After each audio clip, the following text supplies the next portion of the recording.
It is once again time for the must-have cards of the set. So we're going to be taking a look at set 4 this time, which is arguably the most meta-impactful set of the game so far, and going to look at some of the must-have cards of this set. So we're going to have to cover the Q4 clans plus shadows. We'll just go in the order of, whatever.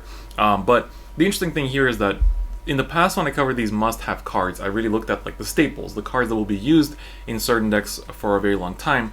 But this set is unique in that it's not so much that it has cards that will be useful in other decks throughout history, but rather it has cards that will be good for a very long time in the game. Like, all the decks, except for Coco, and I guess like Beast Deities, have been, like Shadows, Kagero, and Royals have been amazing decks, still in Japanese. This set came out in March in Japanese, and we're now going into July. So for 4 months, they have been amazing, and it's looking like they'll still be amazing for some time to come. So let's take a look at what we have in this set.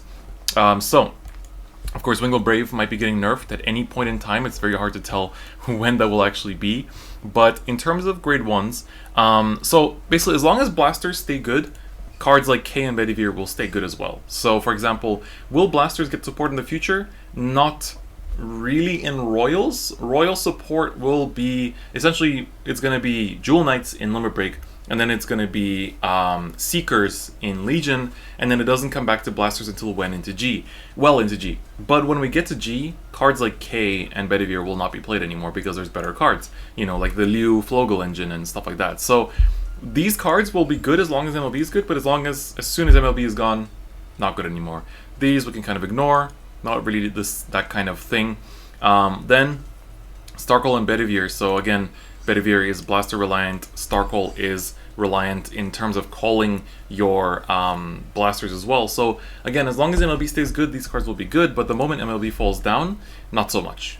You do get better cards, and like even in the blaster deck, you don't really run MLB in the future anymore. It is, you just kind of don't, in a way, because that's, like, blasters will come back in G, but honestly the next good Royal, like the after Jewel Knights and Seekers, the next good Royal deck will be Sanctuary Guard, which will not be blasters either. So this is very blaster specific stuff. So like, yes, it is amazing right now, and these are cards you must have, for Majesty Lord Blaster, but once Majesty Lord Blaster falls off, these will also fall off. So like I said, Bedivere and Starkle are important right now. So just right now.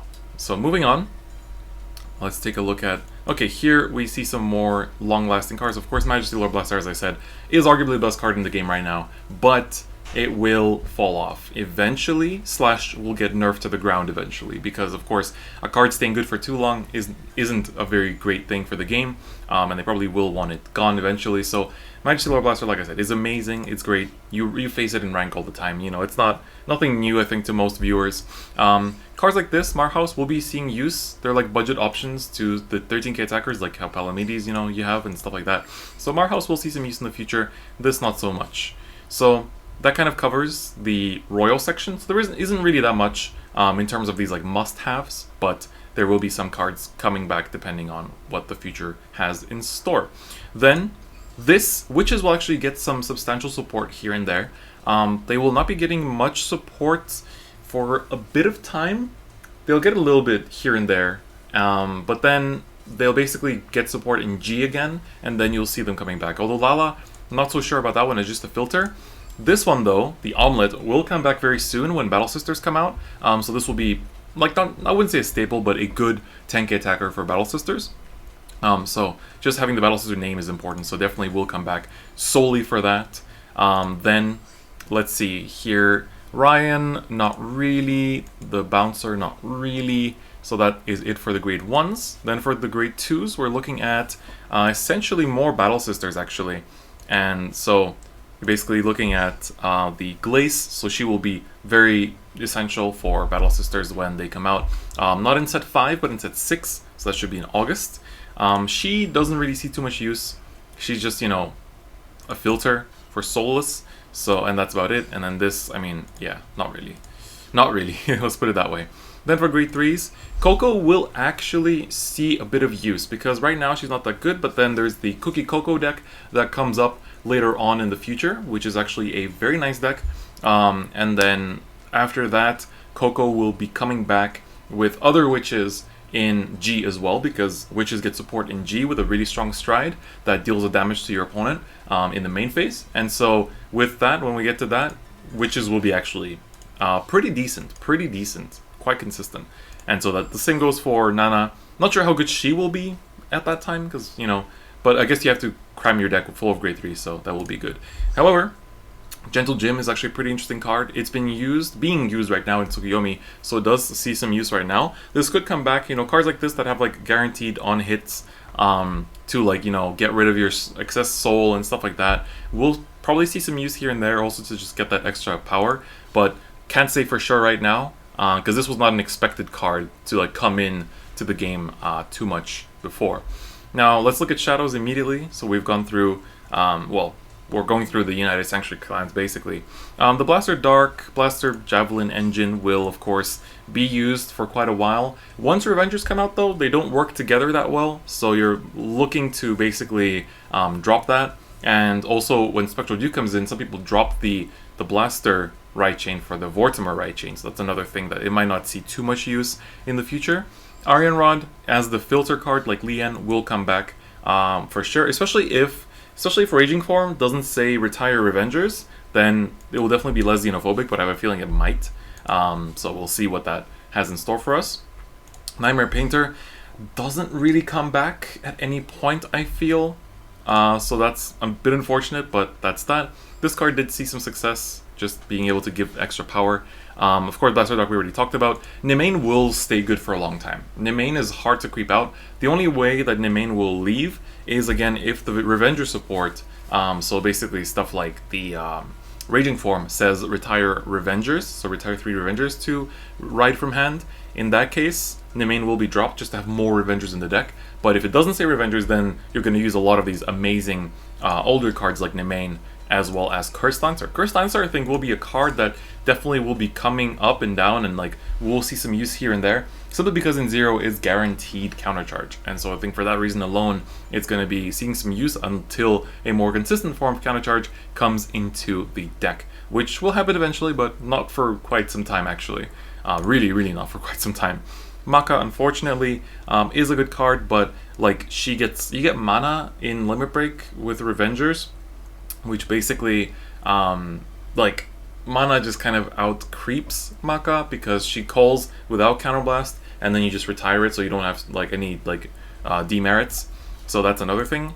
Masquerade, again, Blaster reliant, and when we go to Revengers, it won't be Blasters anymore, and you don't really come back to Blasters for quite some time actually. So, and you get better cards to use as well in Legion, so that's another thing.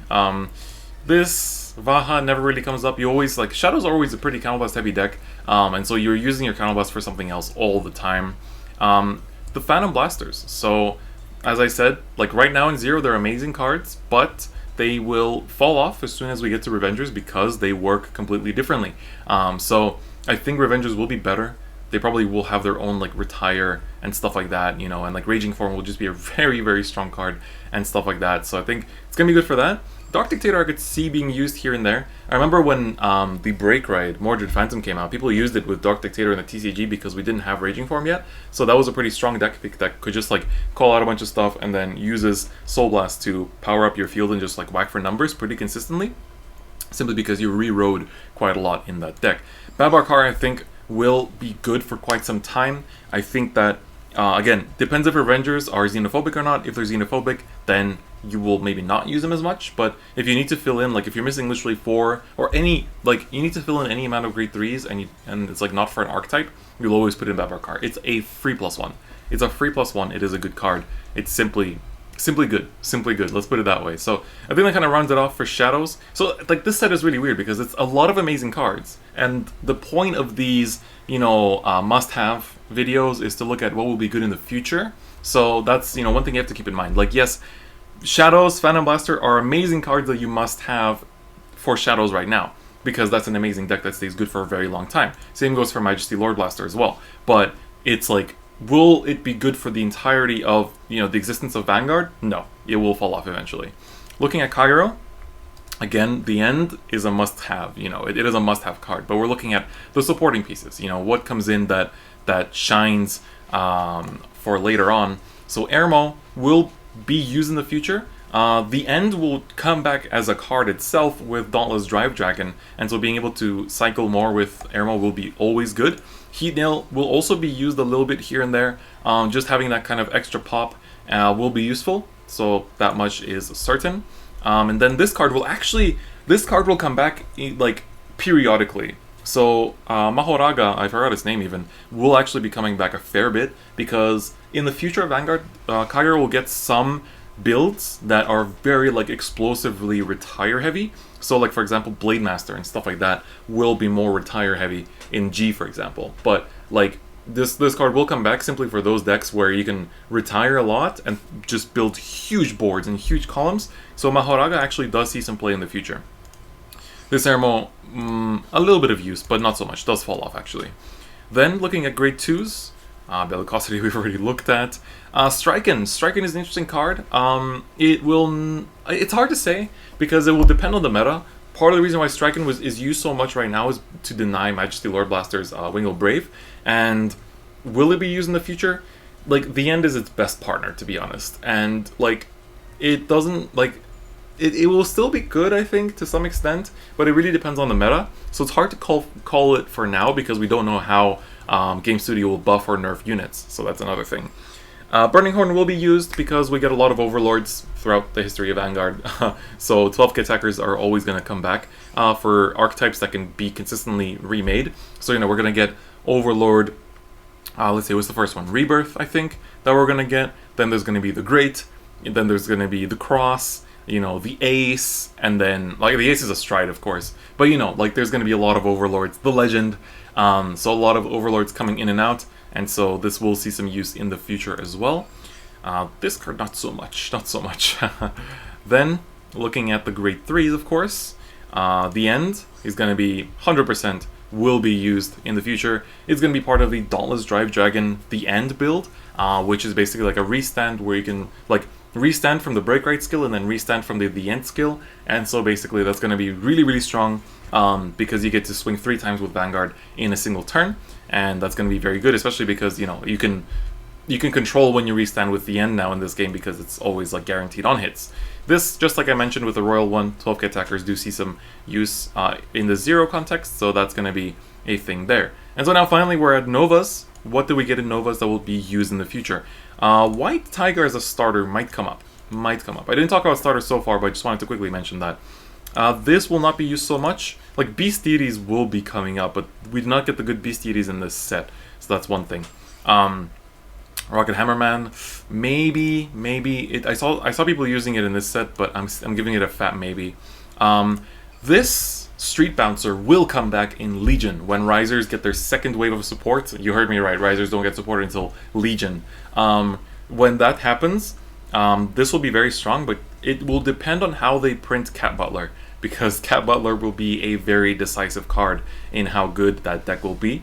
And even without Cat Butler, it'll still be pretty good, just for like consistent crit pressure and like restanding columns and, you know, being able to draw a lot to last through the game as well.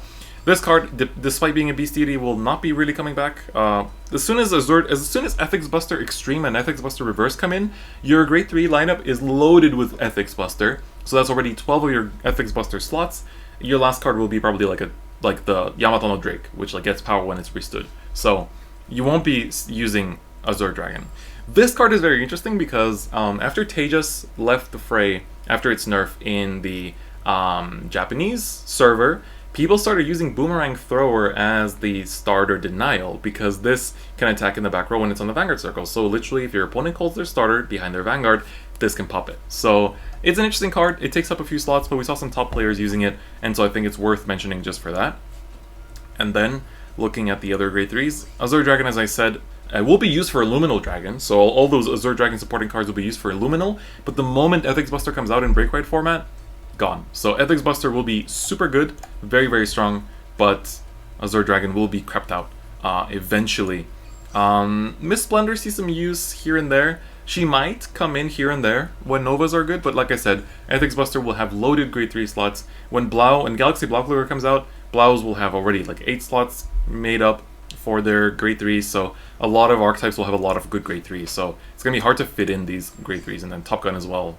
you know, not that good to begin with. So yeah, that kind of wraps up, honestly, like all the cards. We basically looked at Royals, OTT, Shadows, Kagero, and Novas, so the 5 clans supported in this set. So that's basically the must-haves. Keep in mind, of course, cards like Majesty Lord Blaster, The End, and, well, The End is not actually part of that because he does come back and he's good right now.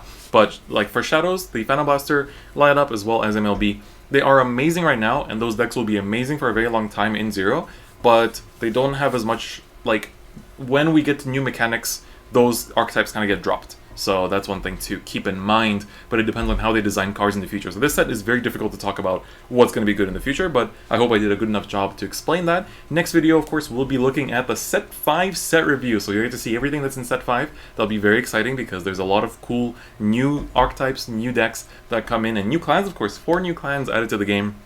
And some are, of course, big fan favorites as well. But on that note, that's basically going to be it for today. So I hope you guys enjoyed this must-have for Set 4. And yeah, I'll see you guys next time. Bye-bye.